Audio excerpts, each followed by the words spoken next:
ناظرین و سامعین، میں آپ حضرات کے لیے ایک اہم خبر، ایک خوش آئند خبر، عظیم الشان خبر لے کر حاضر ہوا ہوں۔ ہمارے ملک میں، انڈیا میں، بھارت کے اندر دورہ تفسیر القرآن ہونے جا رہا ہے۔ اورنگ آباد وہاں پر دورہ تفسیر القرآن ہو رہا ہے، وہ بھی 32 دنوں میں ختم، مکمل قرآن کریم 30 پاروں کی تفسیر ہاں صرف ترجمہ نہیں یا عبارت خانی نہیں ہے، بلکہ وہ تفسیر کئی خصوصیات کی حامل تفسیر ہے۔ تفسیر قرآن کا یہ ایک ایسا جدید اور آسان طرز تفسیر ہے جس کی نظیر ماضی میں کہیں نظر نہیں آتی ہے۔ اور ایک مرتبہ سماعت فرمائیے، آپ صحیح سن رہے ہیں، یہ ہمارے ملک کے علماء طلباء کے لیے نادر تحفہ ہے، نایاب تحفہ ہے۔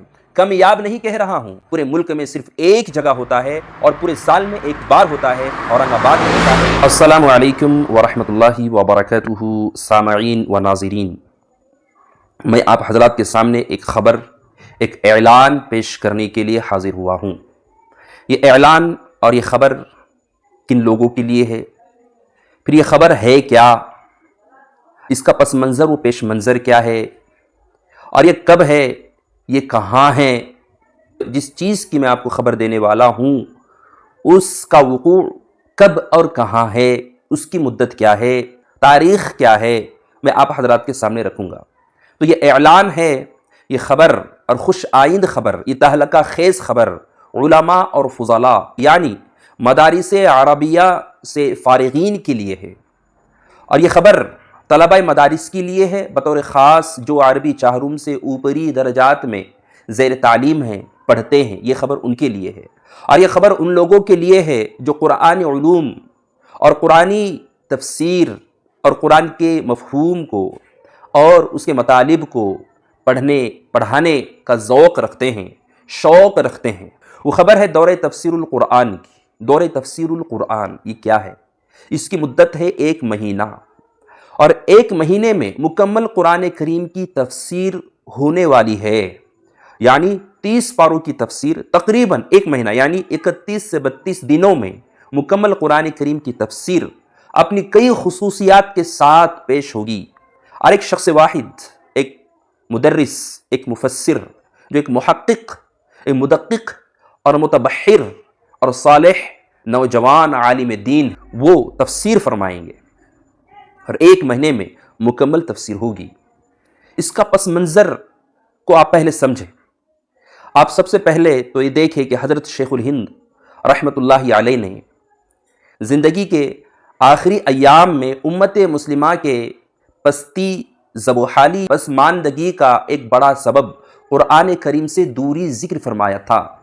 چنانچہ حضرت شیخ الہند رحمۃ اللہ علیہ کے تلامذہ نے حضرت کے اس مشن کو اپنا مقصد زندگی بنایا اور قرآن کریم کی تفسیر و تفہیم کی خدمات انجام دی۔ لہذا حضرت شیخ الہند رحمۃ اللہ علیہ کے ایک نمایاں شاگرد اور امام انقلاب حضرت مولانا عبید اللہ سندھی رحمۃ اللہ علیہ ہندوستان میں مختلف مقامات پر تا حیات دروس القرآن کو قائم فرماتے ہیں، اور حضرت سندھی رحمۃ اللہ علیہ کے شاگرد رشید شیخ التفسیر حضرت مولانا احمد علی لاہوری رحمۃ اللہ علیہ نصف صدی یعنی تا حیات دروس القرآن قائم فرماتے ہیں۔ شیخ التفسیر حضرت مولانا احمد علی لاہوری رحمۃ اللہ علیہ عوام الناس میں تفسیر کرنے کے ساتھ ساتھ طلبہ مدارس میں بھی دورہ تفسیر القرآن پڑھایا کرتے تھے۔ شیخ التفسیر حضرت مولانا احمد علی لاہوری رحمۃ اللہ علیہ کے یہاں دورہ تفسیر القرآن کی اتنی اہمیت تھی کہ حضرت کے مدرسے سے فارغین کو اس وقت تک سند فراغت نہیں دی جاتی تھی جب تک کہ وہ طالب علم حضرت کے پاس دورہ تفسیر القرآن نہ پڑھ لیتا۔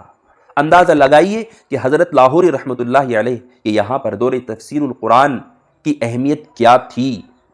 جی، یہ ہے علماء دیوبند کی تفسیری خدمات جو تقریری انداز سے ہے، اور ایک تحریری انداز سے بھی سینکڑوں تفاسیر لکھی ہے۔ خیر، دورہ تفسیر القرآن کا سلسلہ کب کس نے شروع فرمایا؟ تو بر صغیر میں مدارس کی سالانہ تعطیلات میں دورہ تفسیر القرآن سب سے پہلے حضرت مولانا رشید احمد گنگوہی رحمۃ اللہ علیہ اور حضرت مولانا مظہر نانوتوی رحمۃ اللہ علیہ کے فیض یافتہ محقق عالم دین استاد المفسرین حضرت مولانا حسین علی بچرا رحمہ اللہ نے شروع فرمایا۔ حضرت کا یہ دورہ شعبان اور رمضان میں 40 روزہ ہوا کرتا تھا۔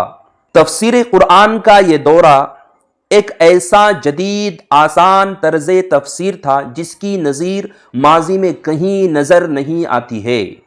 پھر ایک بار سماعت فرمائیں۔ تفسیر قرآن کا یہ دورہ ایک ایسا جدید آسان طرز تفسیر تھا جس کی نظیر ماضی میں کہیں نظر نہیں آتی ہے۔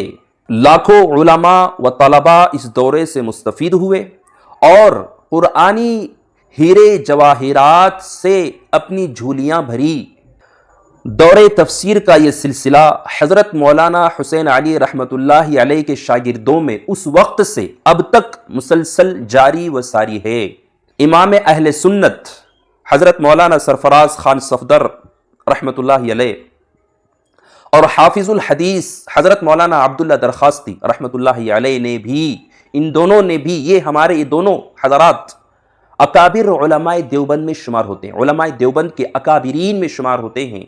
ان دو عظیم المرتبت شخصیات نے بھی حضرت مولانا حسین علی رحمۃ اللہ علیہ سے دورہ تفسیر القرآن پڑھا اور حضرت حسین علی رحمۃ اللہ علیہ ہی کے طرز پر اور نہج پر دورہ تفسیر القرآن نصف صدی تک شعبان و رمضان میں 40 روزہ طلبہ مدارس کی سالانہ تعطیلات میں علماء اور طلباء میں پڑھایا کرتے تھے اور اہتمام سے نصف صدی تک پڑھاتے رہیں۔ اچھا، یہ دورہ تفسیر القرآن کہاں پر ہے، اس کا ایڈریس پہلے آپ حضرات کے گوشے گزار کرتا ہوں اور آخر میں اس دورہ تفسیر القرآن کی خصوصیات بیان کرتا ہوں۔ یہ دورہ تفسیر القرآن اورنگ آباد شہر میں عالمگیر کالونی کی عالمگیر مسجد میں ہونے والا ہے، جو کلیکٹر آفس کے قریب ہے۔ آغاز کی تاریخ 20 شعبان المعظم ہے۔ 20 شعبان 9 فروری کی صبح سے باضابطہ دورہ تفسیر القرآن ہوگا، اور جو داخلہ لینا چاہتے ہیں طلبہ مدارس یا علماء و فضلاء، وہ 19 شعبان کی شام تک حاضر ہو جائیں گے اور اپنے فارم پر کریں گے، اور 20 شعبان کی صبح سے باضابطہ دورہ تفسیر القرآن کا آغاز ہوگا، اور یہ سلسلہ 22 رمضان تک چلے گا، اور 22 رمضان کی صبح کی پہلی مجلس میں یا ظہر کے بعد کی مجلس میں ختم اور دعا ہوگی، اور علماء جو فارغین ہیں جنہوں نے مکمل حاضری دی تمام مجالس میں، تمام دروس میں، ان کو سند بھی اور اجازت تفسیر بھی دی جائے گی، اور مختصر سا امتحان پہلے ان کا لیا بھی جائے گا۔ مدرس محترم اور مفسر محترم کون ہے، یہ بھی بہت اہم چیز ہے۔ مہاراشٹر میں ضلع اورنگ آباد ہی کے ایک محقق، مدقق، متبحر، جوامرد، عالم دین، مفسر قرآن حضرت مولانا مفتی اویس خان صاحب قاسمی حفظہ اللہ ہے۔ یہ مدرس محترم ہے، اور آپ کی شخصیت تفسیر قرآن عقائد میں ایک نمایاں شخصیت ہے، اور کتاب الفتن میں بھی آپ بہت ہی زبردست دسترس رکھتے ہیں۔ خصوصیات اس دورہ تفسیر القرآن کی، یعنی کن خصوصیات کے ساتھ لوگ پوچھتے ہیں کہ ایک مہینے میں مکمل قرآن کریم کی تفسیر کیسے ہو جاتی ہے، ترجمہ ہی ہونا مشکل ہے، 30-31 دنوں میں ترجمہ ہونا ہی مشکل ہے، یہ تفسیر کیسے ہو جاتی ہے؟ جی ہاں، قرآن کا ترجمہ بھی ہوتا ہے، تفسیر بھی ہوتی ہے، وہ بھی لکھا پڑھا کر سمجھا بجھا کر ہوتی ہے، اور کئی خصوصیات کی حامل ہے یہ تفسیر۔ وہ کیا ہے، اس کو آپ ذرا غور سے سماعت فرمائیں تو اس کی اہمیت کا اور اس کی علمی و تحقیقی ہونے کا اندازہ لگے گا، اس کی افادیت کا، اس کے فوائد کا آپ اندازہ کر سکیں گے۔ یہ درس عام فہم طریقہ تعلیم کے ساتھ ہوگا۔ نمبر 2، مفید با محاورہ ترجمہ۔ نمبر 3، قرآن کریم کے سمجھنے کے لیے ضروری قواعد و ضوابط۔ نمبر 4، قرآن کریم کے بنیادی اصول۔ نمبر 5، ہر سورت کا موضوع اور خلاصہ، اور ہر رکوع کا خلاصہ و ماخذ۔ نمبر 6، ہر آیت کا عنوان۔ نمبر 7، سورتوں کے درمیان ربط۔ نمبر 8، آیات کے درمیان ربط۔ نمبر 9، قرآن کریم کے مشکل مقامات کا حل۔ نمبر 10، شان نزول۔ نمبر 11، بعض ضروری مقامات کی نحوی تراکیب۔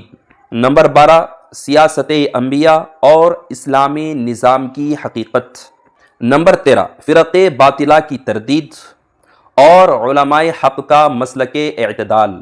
اس تفسیر سے آیا ہوگا نمبر 14 دور جدید کے فتنے اور ان کا تدارک۔ نمبر 15 اتحاد امت۔ نمبر 16 امت کے عروج و زوال کے اسباب و علاج۔ ان تمام خصوصیات کے ساتھ یہ تفسیر ہوتی ہے اور ہوگی۔ اس دور تفسیر کی ایک خصوصیت یہ ہے کہ استاد اس میں محض تفسیر نہیں کرتے ہیں، محض تفسیر کرتے چلے گئے، تفسیر کرتے چلے گئے، سامعین محض سن رہے اور سنتے سنتے سو رہے ہیں، اور سوتے سوتے پتہ نہیں پھر سنائی دیتا بھی ہے یا نہیں سنائی دیتا ہے، بلکہ باضابطہ درسگاہ کی شکل ہے، تپائیاں لگتی ہے، قرآن اپنے اپنے پاس الگ الگ ہر ایک طالب علم کے پاس ہوتا ہے، اپنا اپنا ایک قلم ہوتا ہے، اپنی کاپی ہوتی ہے، اور بعض چیزیں ضروری لکھاتے ہیں، خود مفتی صاحب لکھانے کا اہتمام فرماتے ہیں۔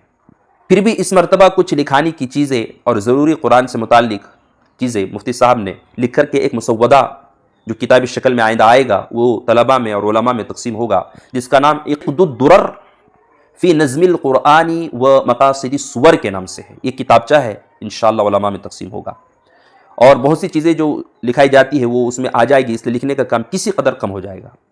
تو حضرت مفتی صاحب صرف تفسیر کرتے نہیں ہیں بلکہ سبقاً پڑھاتے ہیں اور سمجھاتے ہیں۔ اسی طرح اس میں ضروری اشارات، آیت کے عنوانات، سورتوں اور رکوع کے خلاصے، موضوعات اور روابط لکھواتے ہیں، جس سے افادیت بڑھ جاتی ہے، اور دورے کے اختتام تک طالب علم کے پاس ایک بیاضی کاپی تیار ہو جاتی ہے جو طالب علم کو تا حیات فائدہ دے سکتی ہے۔ علماء و طلباء سے اور باذوق حضرات سے گزارش ہے کہ ضرور بھی ضرور اس دورے تفسیر القرآن میں اورنگ آباد کے عالمگیر کالونی کے عالمگیر مسجد میں تشریف لائیں۔